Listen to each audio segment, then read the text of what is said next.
Birth rates are falling around the world, and while this might seem like nothing new, as it's been the case in developed countries for quite some time, the number of newborns in Japan fell 5% last year, and birth rates hit record lows in England and the United States too.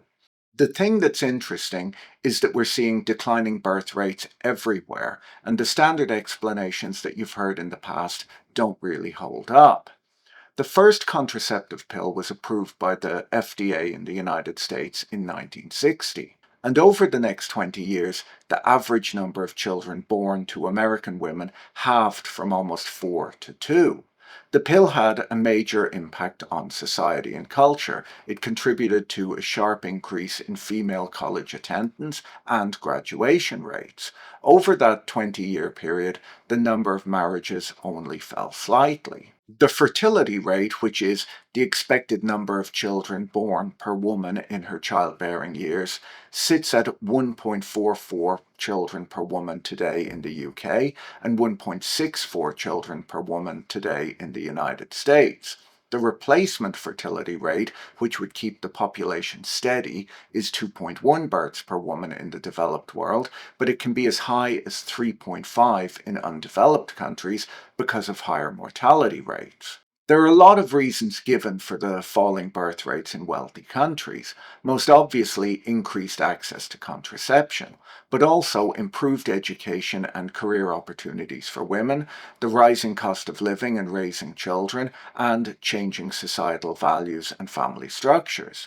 The interesting thing, though, is that birth rates are collapsing everywhere, not just in the developed world. Tunisia, Turkey, Tamil Nadu, Guatemala, and Mexico are all experiencing similar declines. According to research from my colleague Alice Evans at King's College London, Turkey has a lower birth rate than the UK does, and Mexico has a lower birth rate than the United States. When you look at the factors that can be blamed, for example, the high cost of raising and educating children, or working women marrying later, they don't apply in every country where fertility rates are declining. According to Alice, the initial drop in US fertility can be attributed to couples having fewer children, but in recent years, the major contributing factor is the decline of coupling. People are either pairing up later in life and thus having fewer children, or staying single and having no children. Other explanations that you'll likely have heard are that fertility rates are dropping because women are spending more time in education, or that fertility rates fall when women focus more on their careers than they did in the past. It's often reported that people just decide to have fewer children when countries become more prosperous. But according to Alice, the decline is most pronounced amongst societal groups with less education rather than more. Her data shows that coupling is not only declining in wealthy Western countries, but also in East Asia, Latin America, and most severely in the Middle East and North Africa. In Turkey and Tunisia, the fertility rate has fallen to 1.5 children per woman, which is a bigger problem than the 1.44 in the UK, as the replacement rate in the developing world is much higher than in the developed world because of higher mortality rates. In countries with different wealth, different cultures, different religiosity, and where people face very different problems, fertility has gotten very low and is continuing to fall. So, why should we be concerned about this? For decades, people were worrying about overpopulation. Well, from a financial perspective, as countries face both aging and declining populations and a smaller workforce in relation to the number of retirees, it could cause all sorts of economic problems. Charles Goodhart and Manoj Pradhan wrote a book, The Great Demographic Reversal, on the economic effects of these demographic changes and how governments and policymakers have not prepared for this issue. Longtime viewers know that I often rely on my sponsor, Ground News, in researching these videos so that I can gather factual information stripped of partisanship. Recently, the news broke of a new directive from the Department of Transportation, prioritizing communities with higher marriage and birth rates when awarding transportation grants. You can follow this story at ground.news/pb. Former Transportation Secretary Elaine Chao instructed the DOT to weigh these factors, a move that both left and right-leaning sources suggest could favor Republican majority states, which tend to have higher birth rates. A quick look shows how coverage varies across the political spectrum, with over 94% of these sources being highly factual, helping me separate reliable reporting from speculation. Taking a deeper look at the coverage, left-leaning headlines emphasize concerns over government overreach and potential discrimination in federal funding, while right-leaning coverage frames the policy as a pro-family initiative. Ground news is particularly useful for topics like this, which have a political edge. Their app and website organizes the world's news so that you can compare coverage, track missing angles, and spot biases that might shape public perception. For a limited time, you can get the same plan I use for nearly half off. Just go to ground.news/pb or scan the QR code on screen to get the Vantage plan for just $5 a month, a small investment in making informed decisions. The situation, according to Pradhan and Goodhart, is that birth rates began their decline in Europe in the 1950s and have gotten worse since then. The low birth rates, combined with the extension in lifespans that we've seen in developed countries, have meant a rapid decrease in the ratio of people in the labour force to people over the age of 65. This ratio has already reached levels where the fiscal sustainability of the social contract of financing healthcare and pensions has come under threat, but this ratio will continue to decline in the future. According to Lant Pritchett at the London School of Economics, if no migration occurs by 2050, Italy will have 0.88 people in the labour force for everyone over the age of 65. No economy in history has ever had dependency ratios that high. In the post-war period, when European social programs were introduced, there were 8 workers for every retiree.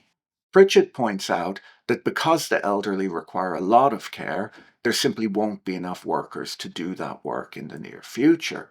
He says that if you wanted to maintain the support ratio of workers to those over the age of 65 at its current level, the rich world would need to import 450 million workers in the next 25 years.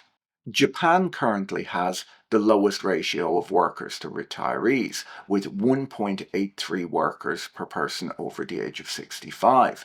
Jesus Fernandez Villaverde from the University of Pennsylvania analyzed the GDP of advanced economies per working age adult instead of growth per capita, and found that Japan is a surprisingly productive economy once demographics are taken into account. Since the global financial crisis, he found that Japan has the highest growth rate in output per working age adult in the countries he studied at 1.49%, surpassing the US growth rate of 1.34%. But the problem is the country's terrible demographics. Based on his research, this is the cause of Japan's malaise. Unfortunately, without migration, every rich country in the world will have a lower ratio of workers to retirees by 2050 than Japan has today. This isn't really based on projections either. 2050 is just around the corner, and most of the people who will be of working age by 2050 have already been born today. You might think that the solution is just for people to extend their working lives. After all, if we're living longer and we're healthier than ever before, maybe we can work into our 70s. While this might be necessary, it would be very difficult from a political perspective.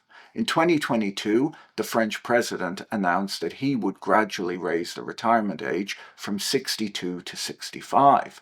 Retirement age would be extended by 3 months per year from September 2023 to September 2030. This led to massive demonstrations and strikes.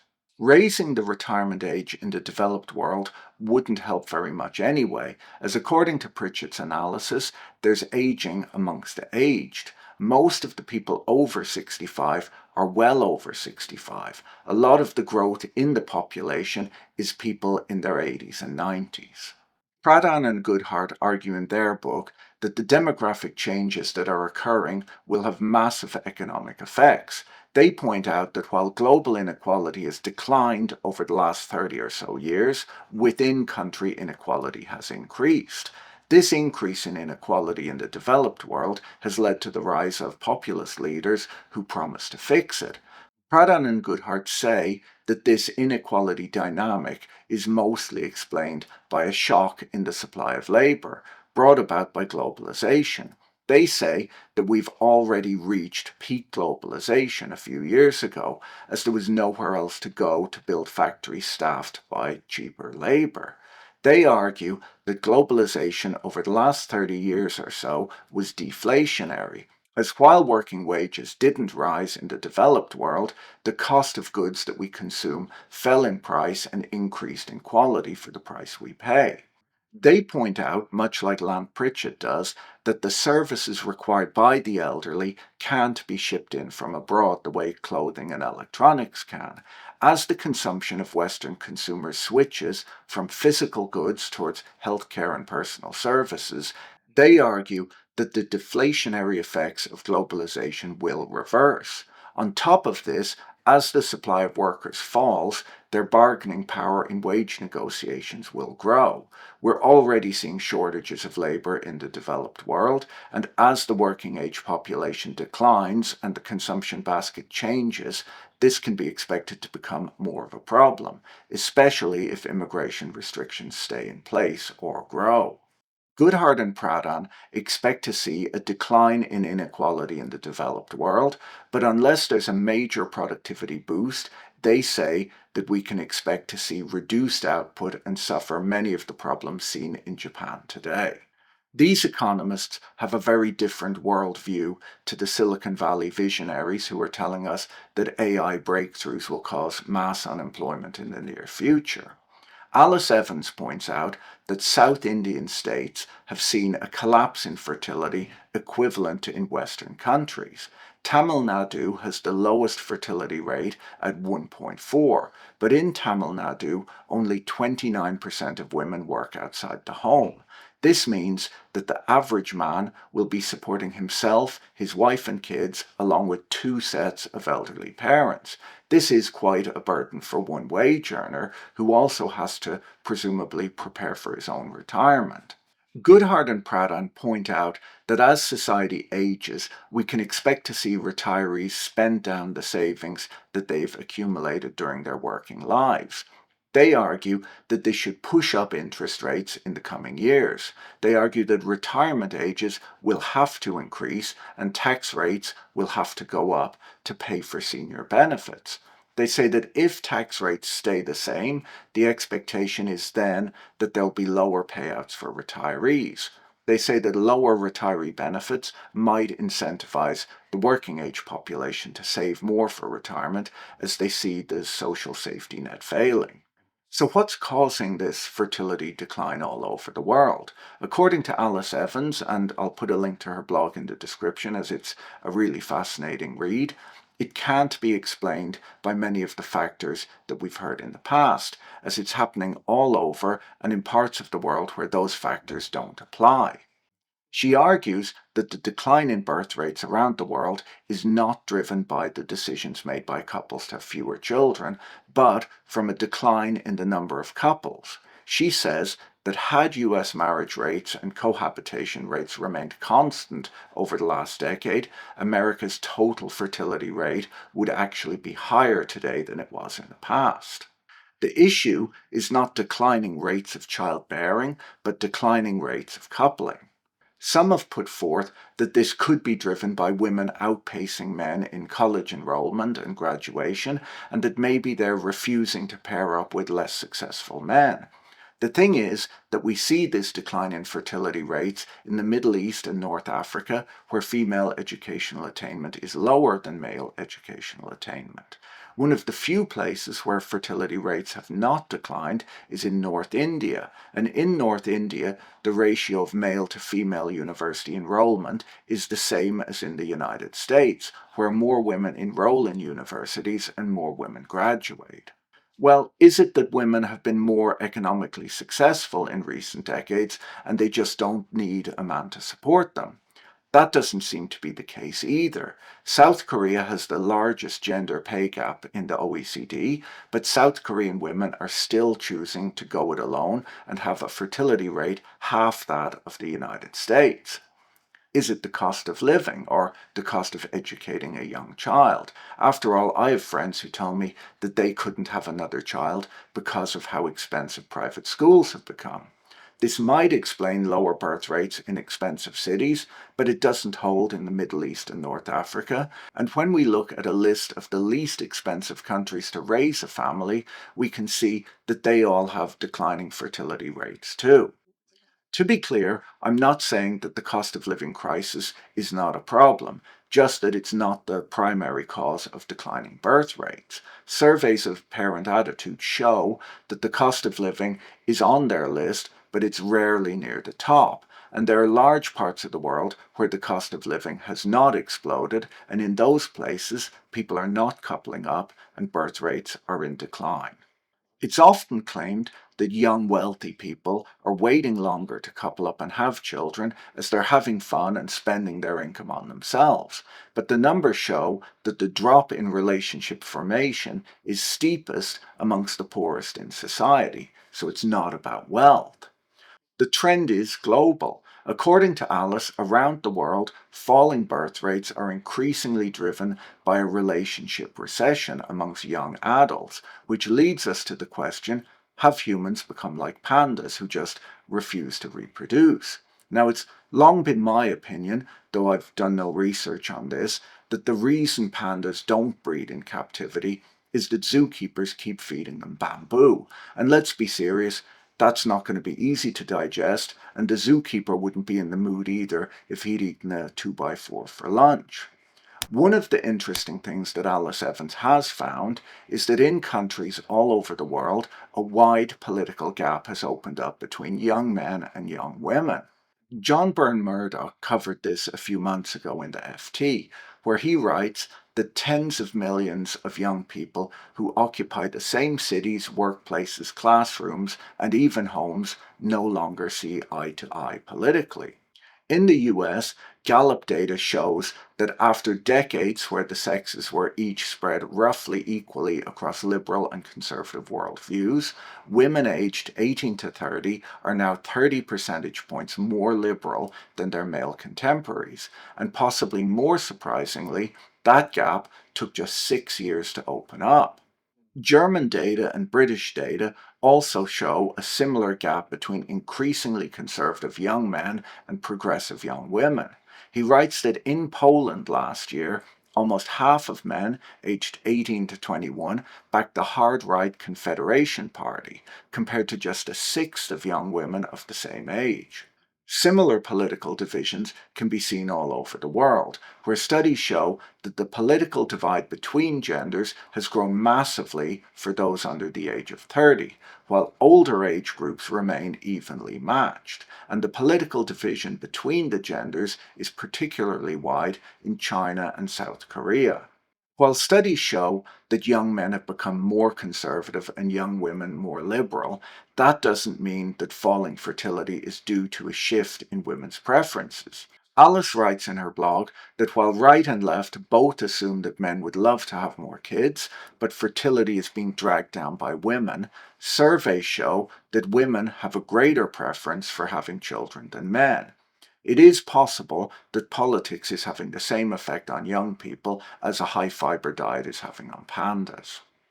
An interesting fact is that in the United States, while the overall fertility rate has fallen, women over the age of 30 are having more children than they did in the 1990s. It's only younger women who are having fewer children, and even that decline is concentrated amongst teenagers, where teenage pregnancy has almost entirely disappeared in the developed world.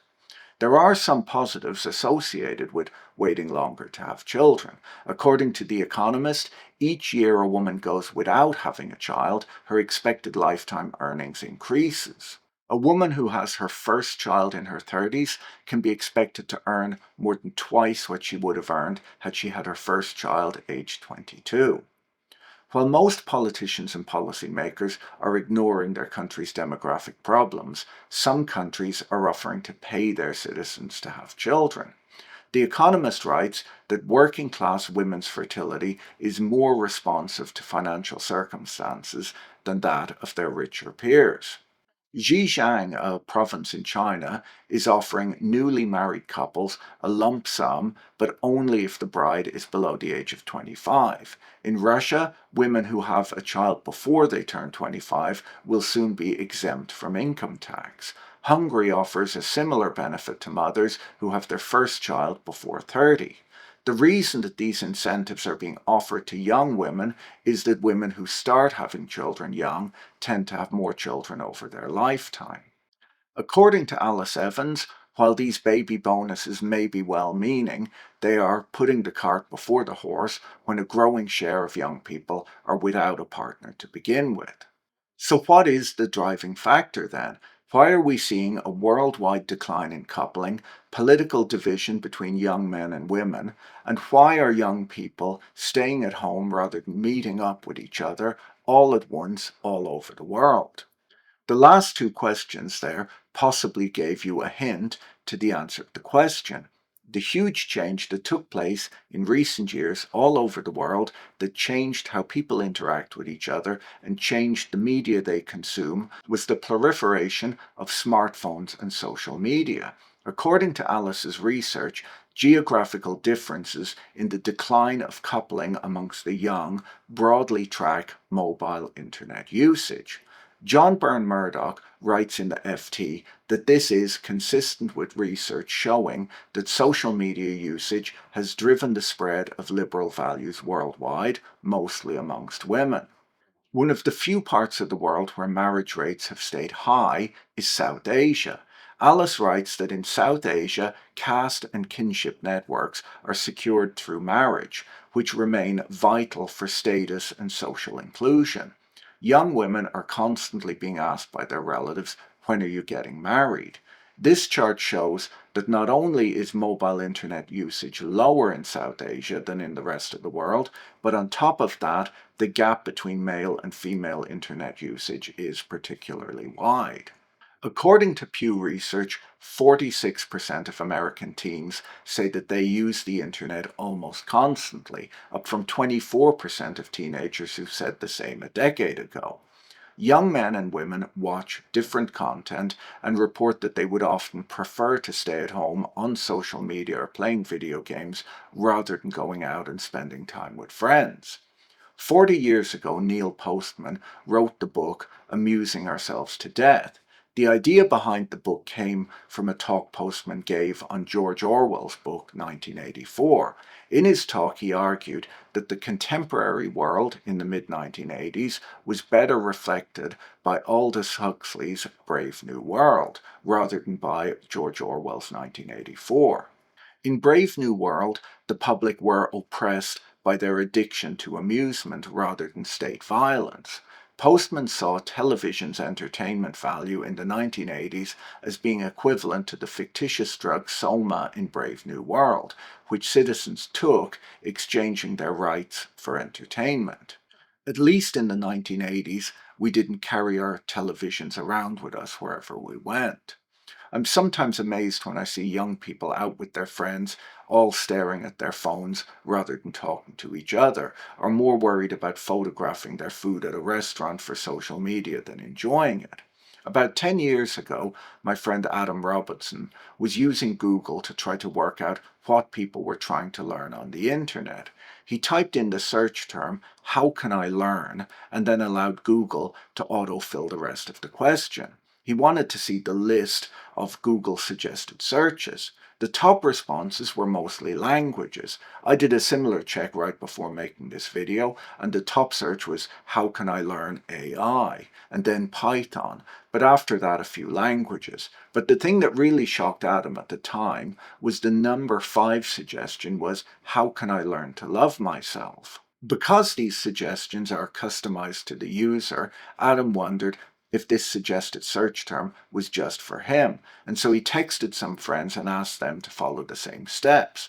He found that while the order of suggestions shifted around a bit, almost everyone had that question in the top 5 of their suggested searches. So why did he find this so interesting? Well, all of the other search engines, he points out, were about classes and were things that you could ask a friend. But he noted the shame embedded in that search term. He was also shocked that so many people were searching it that it was being algorithmically suggested. He felt that it was a terrifying glimpse into the loneliness epidemic all around us. A recent paper in Nature magazine shows the importance of social connections, not just for happiness, but also for health. The researchers found that while being educated, employed, wealthy, and physically active are all amongst the most life-extending factors, living with a partner is almost as beneficial in terms of longevity as exercise is. The researchers found that regular visits with family or having someone to confide in appeared to lower mortality rates.